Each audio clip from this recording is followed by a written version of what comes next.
Max Olson, ESPN, joins us on 365 Sports. Always great to have Max as a part of what we do.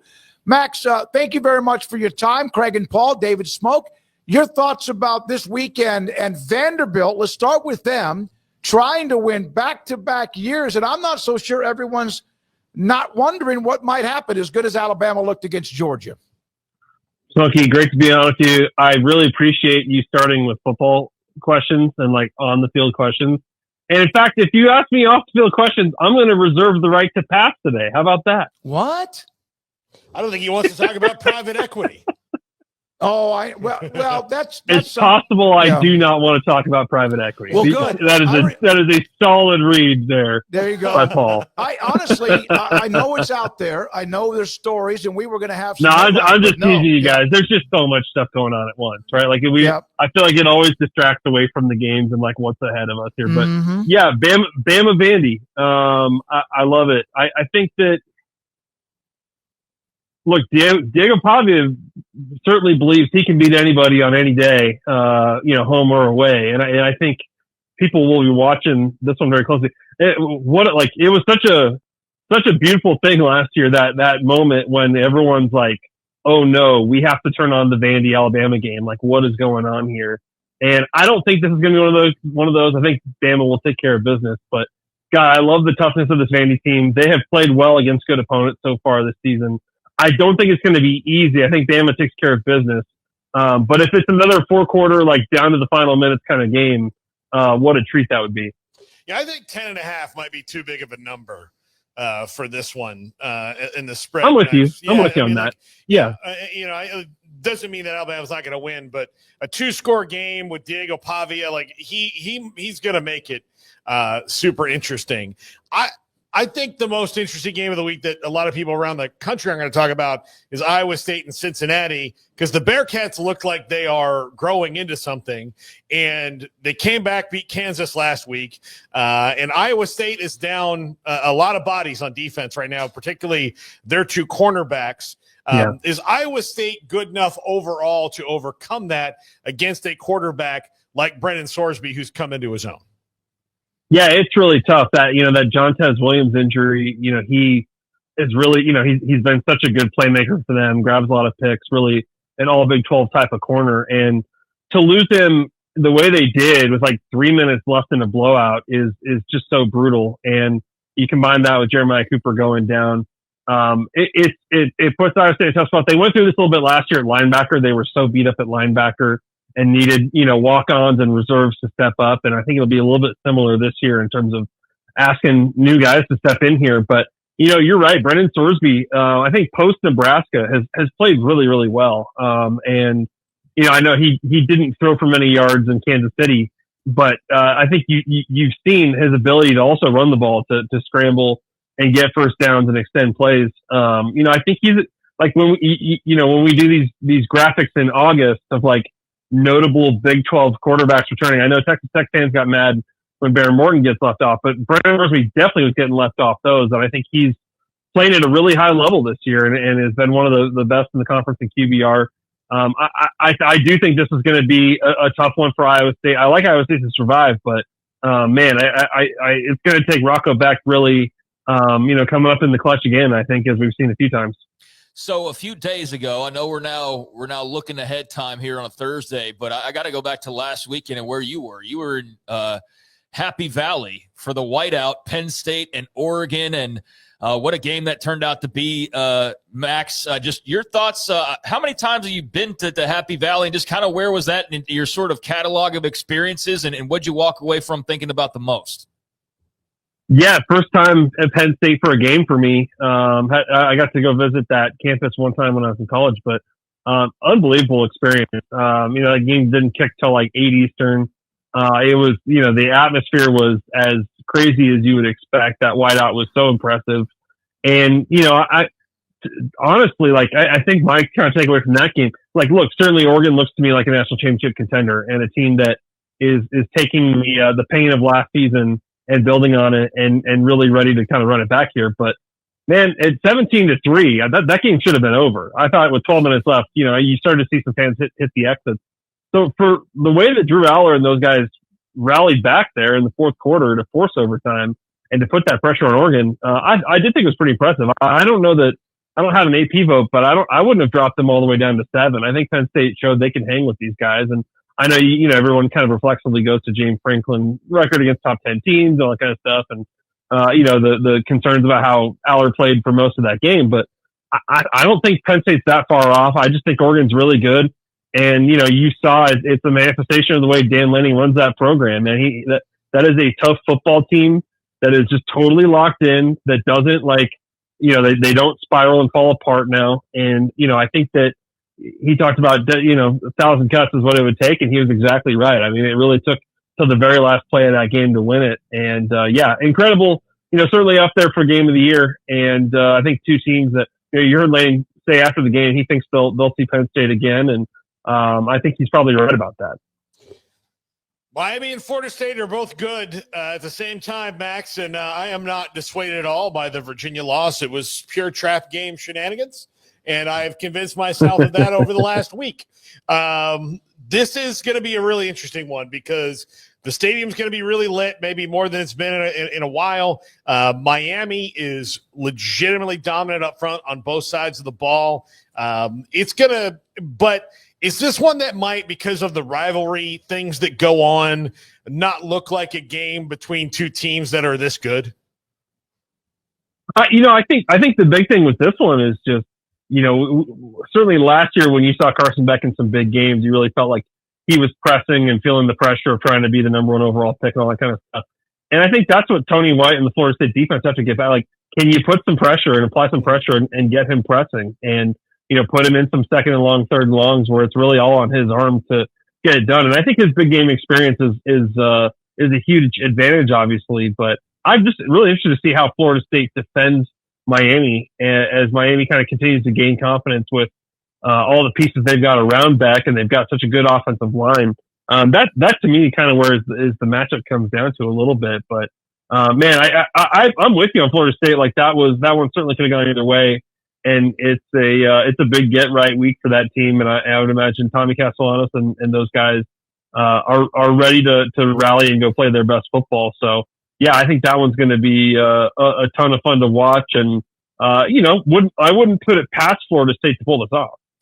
Which Texas SEC team do you think will be white-knuckling it more this weekend, as a lot of people seem to think there's big upsets potentially, or at least the ingredients are there? Texas in the swamp, A&M granted at home, but against a much improved Mississippi State team. Who would you be more nervous about right now, if at all? Ooh, I mean, it's possible, I suppose, that Texas offense could kind of lay an egg against Florida because that defense is pretty good. But I think the A&M Mississippi State game probably has a little bit better chance to be competitive through 4 quarters. And I know there are a lot of other games going on last week at the same time, but like, man, that Mississippi State performance against Tennessee is pretty impressive to take that to overtime like they did. I think certainly Jeff Lebby has just really gotten that thing flipped by finding the right players there for year 2. And, I think that win over Arizona State's going to age really, really well. So I think that, A&M's at home. That's a big advantage.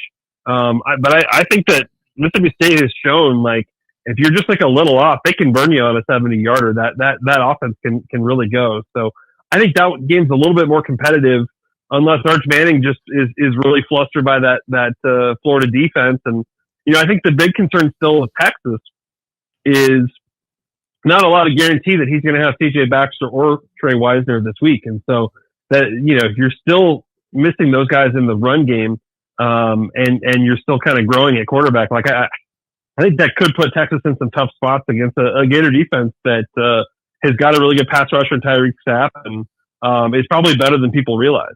There's been questions because they just didn't look right, and now they get a little bit more of a test. We don't know, but will that at least clarify some things if they win 28-10, and Arch is pretty good?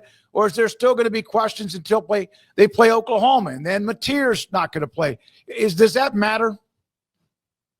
I mean, it's a good question. I think probably a win over Oklahoma is probably going to be more meaningful to people in terms of Texas is really putting it all together here. I think that defense, we're going to finally put out the the stop rate rankings tomorrow, which I'm excited about. And I'll tell you guys, Texas is number one in that. They obviously they held Ohio State to 14. They've got a stop rate of 89% this season against FBS opponents.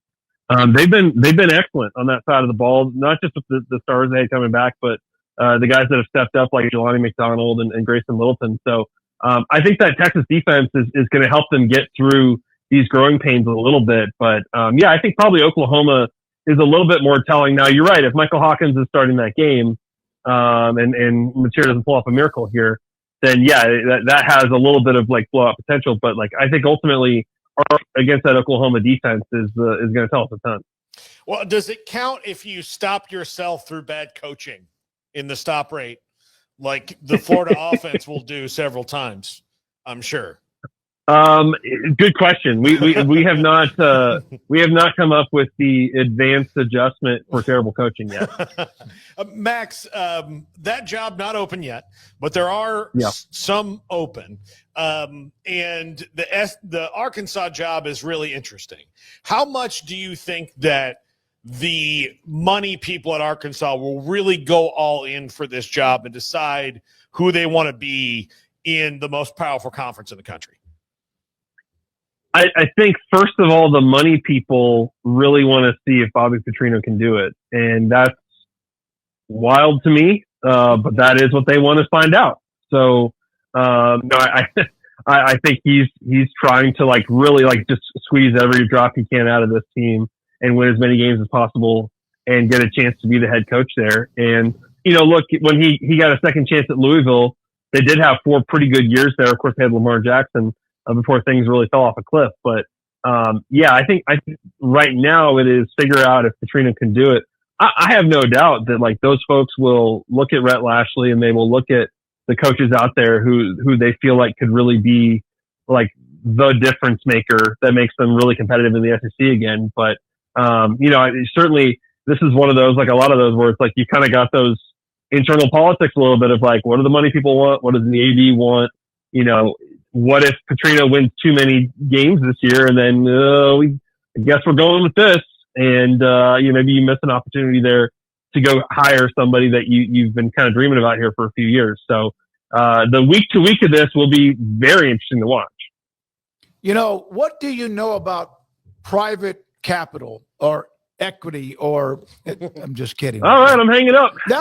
Good job, guys.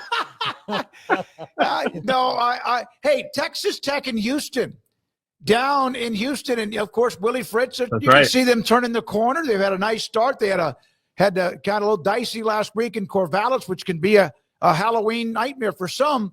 But Joey on the road, they've won the game at Utah and a chance now at places that like playing in Houston, which they are favored. Your thoughts? Yeah, I think Texas Tech is another one that's top 5 in stop rate. I think that certainly they've not had a single snap this season where they're playing from behind. So we'll see if this is the week where that finally happens. I think that that was a pretty scary game against Oregon State for Houston, and they found a way. But I just like Texas Tech. I think the bye week hit at a perfect time. It gave them a chance to get Barry Morton healthy. Certainly the message from Joe McGuire and that program continues to be that, Barry Morton's our leader. He's our guy. And, Will Hammond played great against Utah, but we're sticking with Barron. And so, how he performs this week, I think will be interesting to see. Hopefully his neck is good and he's ready to rip it again. But, I think that it's a personal game for Houston after Tech came in and swiped their DC Shieldwood and doubled the salary this offseason. I've just been so impressed by the Texas Tech defense, and I think that they're going to make things pretty tough for Connor Wigman in that offense.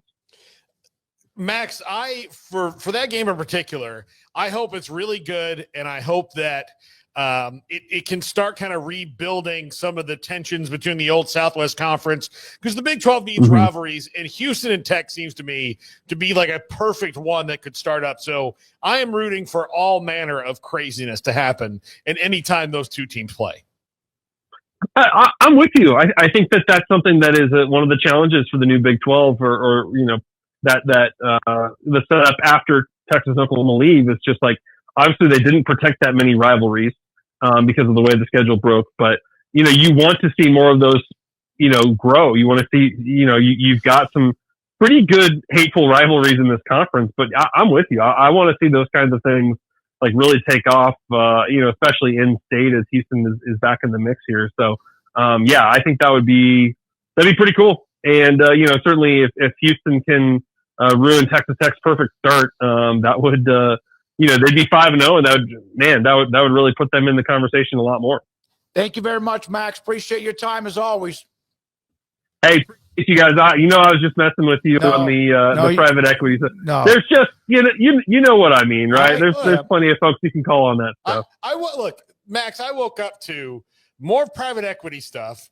The fact that the tournament is never going to stop growing, ever. It's just like, all right, can we please get to some games like faster today? Because none of this sounds like good news.